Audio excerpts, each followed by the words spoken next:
The truth is, the biggest bottleneck in your business might not be your systems.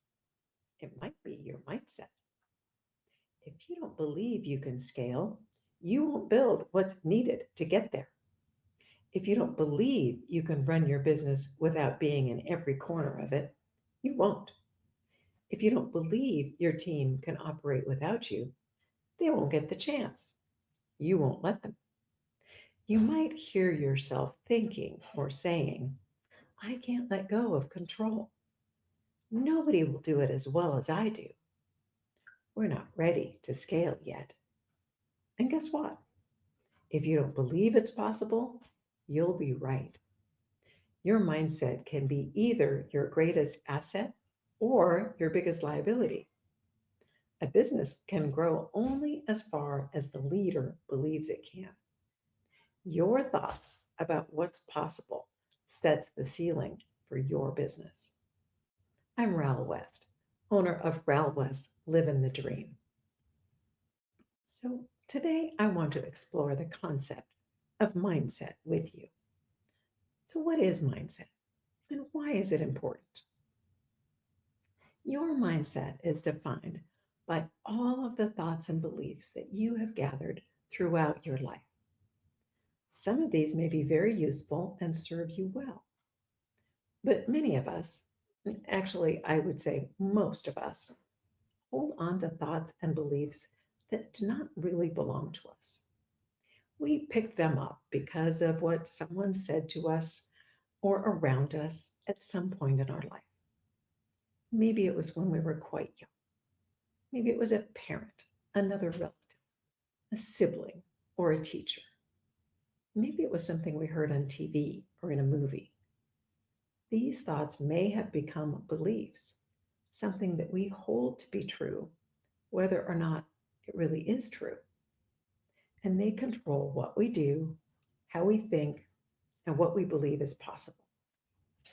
Take, for example, a thought you may have heard about money, like money doesn't grow on trees, or you have to work hard to make money. You may have even heard money is evil.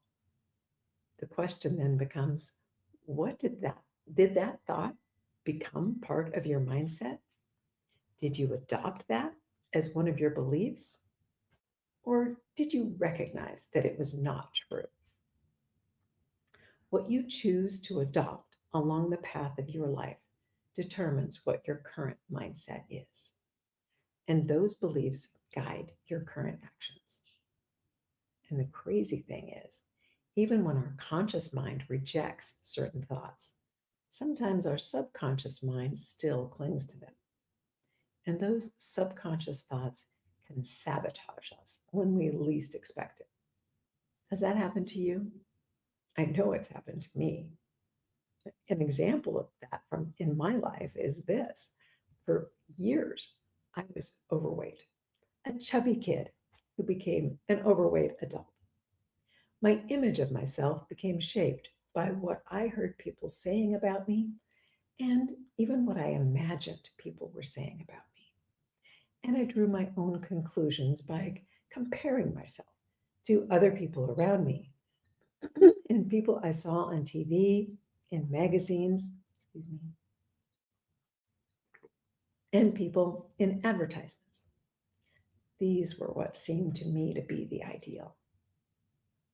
Even though I told myself over and over that I could be thin and that I am capable of losing weight and keeping it off, every time I lost weight, my image of myself as a chubby person would not leave me.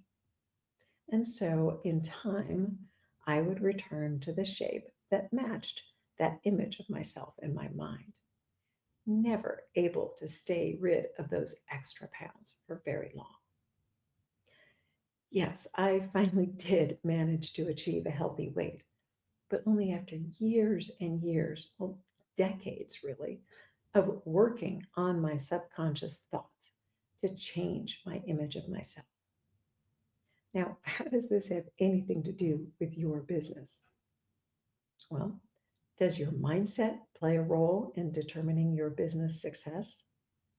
For starters, What are your thoughts about success? What do you believe about what it takes to become successful? What is your definition of success? Does it feel attainable? Or do you see others around you who appear to be very successful? And do you hear your thoughts saying, well, I can never be like them? Or I could not achieve that much? Or do you have a belief about how hard you need to work to become that successful? What is your image of a successful business owner? Is it someone who's putting in long hours and paying constant attention to their business? I want to tell you, you can have a successful business without working hard all the time.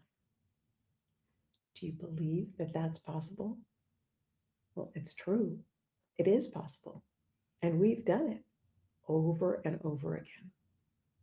Many years ago, my husband and I were the typical mom and pop running the family business.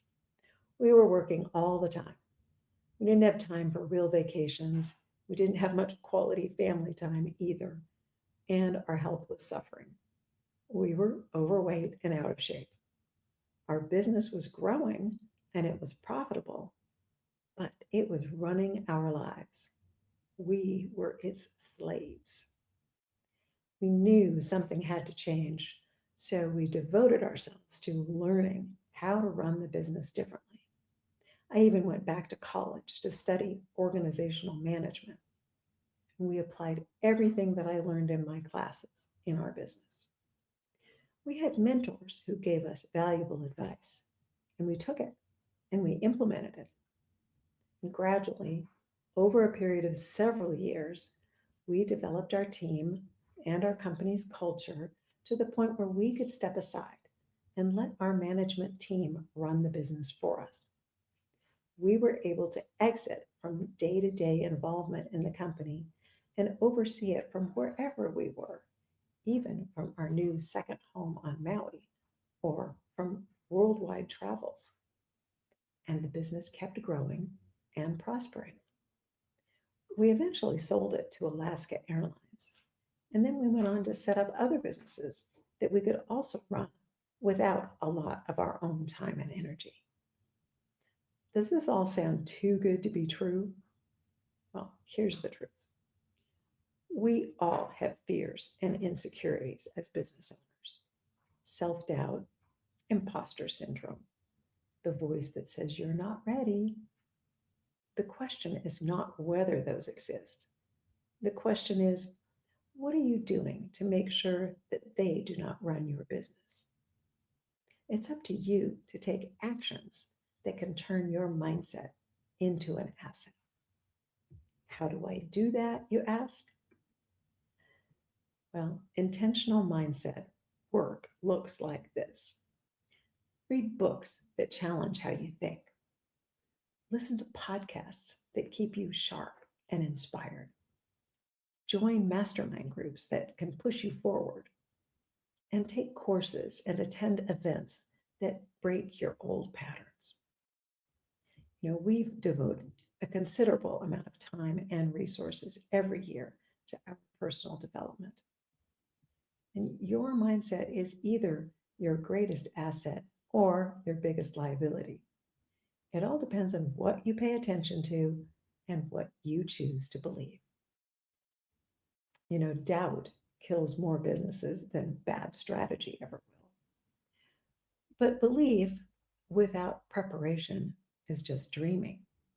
So here's an example of that.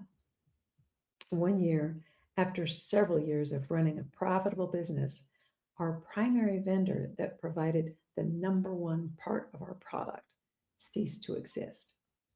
We were selling vacation packages to Hawaii to Alaskans, and we needed to get our customers from Alaska to Hawaii to be able to deliver our product.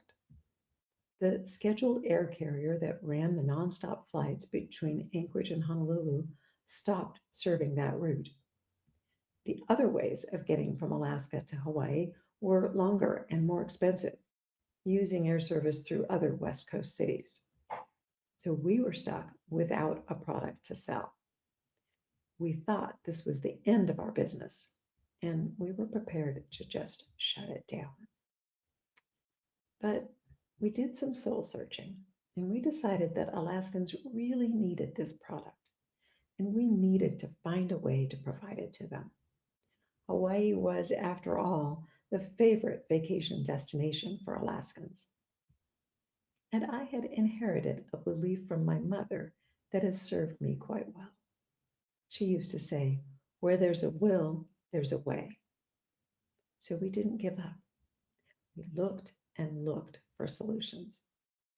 Finally, my husband found a passenger jet with the ability to do the round trip flights between Anchorage and Honolulu on the back end of charters it was running between Anchorage and Tokyo over the summer. So he negotiated with the airline and secured a contract to charter that DC 8 for several round trip flights that summer. But here's the catch: we needed to guarantee the entire cost of that charter. We had to pay a flat amount no matter how many seats we sold. Previously, we had only had to pay for the seats that we actually sold. So this was a huge risk. Here's where preparation meets belief. We had our numbers from the earlier summer months. We knew how many seats we had sold during that same period in prior years. So we studied the numbers and we calculated that we could sell enough seats to make this charter work. So we had our faith, our belief in our product and in our market, but we backed that up with homework and preparation. And it paid off. That summer charter was a success. And we used that as the springboard for more charters, bigger planes, and year-round air service between Alaska and Hawaii. We became a scheduled charter airline. It was called Hawaiian Vacations. Now, this was where we really needed to find a better way to run the business. It was growing so fast that John and I could not keep up. We had to develop new ways of operating, and we had to rely on our team members to help us handle all this business. And I will not pretend that it was easy. We made lots of mistakes and missteps, and things were often very messy. We had sloppy systems and procedures, and our customers suffered. Our team got frustrated. But we learned and we got better.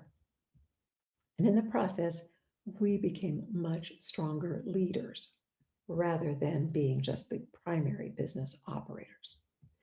We worked with our team to develop their skills, and we used what I had learned in my college courses about creating a healthy culture to build a really strong organizational culture for our business.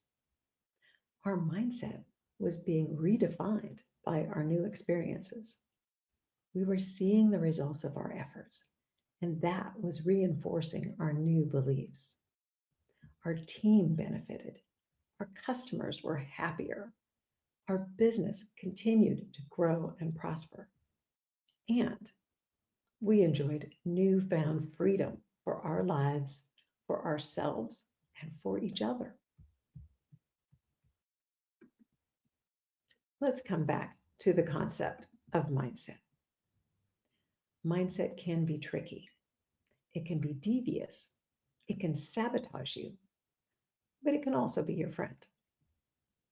And the greatest thing about it is that you have the power to change it.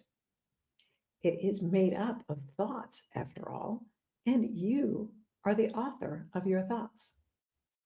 If you can recognize a thought or a belief that is not serving you well, you have the power to change it. Now, remember, I said it was not always easy. You may have some persistent old beliefs that pop up to get in your way. But if you continue to fight them and replace them with better thoughts and beliefs, you can win. And here's one mindset I heartily recommend. You must believe that you can do whatever you set your mind to. Please use these resources that I mentioned earlier to help you. Read books that challenge how you think and give you new ideas. Listen to podcasts that keep you sharp and inspired. Join mastermind groups that will push you forward. Attend courses and events that will break your old patterns. John and I still devote considerable time and resources every year to our personal development. We believe in its value, even after all these years. Because yes, we're still learning and growing. We have proven over 40 years of entrepreneurship that it is possible to run a successful and profitable business without being a slave to it. And now it's my personal mission to help as many entrepreneurs as possible realize the freedom to have a great life and a great business. And you can do it. In closing, I want to say one more thing. I've learned that having an attitude of gratitude is essential. I make a habit of starting and ending each and every day with a word of thanks to my higher power for the blessing of another day, with all the good and the bad that it holds for me, because all of it serves me and enriches me. And it's my heartfelt wish that you are able to enjoy the very best life that you can have. If there's a way that I can help you achieve the life that you desire, it would be my honor to serve you. Please reach out to me. Let's have a conversation. And thank you very much for your time and attention today.